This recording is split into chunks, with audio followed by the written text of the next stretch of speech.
Welcome back to part 2 of episode 6 of This Week in the Life of an FSY counselor at Texas A&M. These last 3 days of camp were great, but Friday was definitely a shock and made traveling home interesting.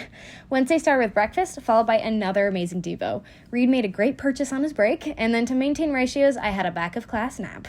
This room had such a cool view of the stadium. Then I was on lunch support before we were back to the stadium.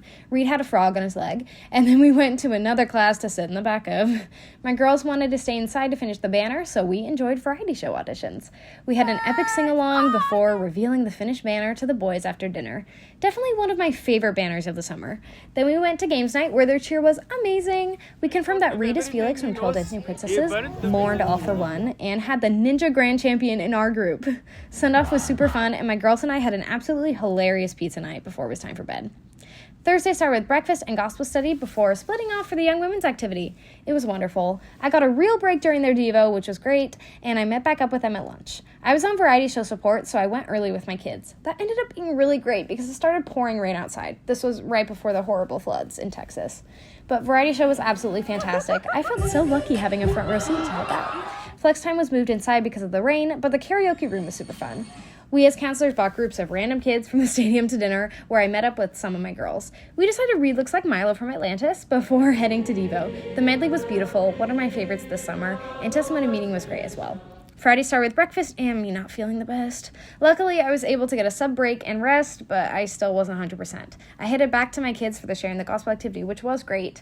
I was on lunch support but couldn't really eat, so I talked to a WC and ended up heading to urgent care. But hey, their cheer won. I'm sad I missed it. Turned out I had COVID, which was kind of the worst case scenario, so I obviously was not allowed to be back with the kids. I filmed one last message to them, which I found out made a couple of the girls really emotional. I was brought dinner and just tried to relax before eventually heading to bed. I was feeling worse on Saturday, but this week goodbye from my girls helped. I made the staff photo awkward before we headed to the institute to wait for the buses. I got my prescription and some Chipotle, ended up not being on a bus because of the plague, and it started pouring again as we were trying to load. We made it to the airport, and WC Courtney got me some food before getting on the plane. I was lucky enough to get my own row, which lessened my nerves. Then we were back in Utah. I sat in the very back of the bus to BYU campus and took an Uber back home. I ended up being so sick that I missed my next session after my break week, but that wasn't how my summer ended.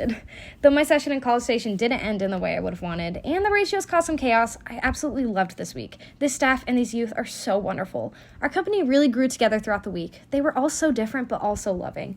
I wish I got to give them a proper goodbye, but I hope they really felt my love and Christ's love for them.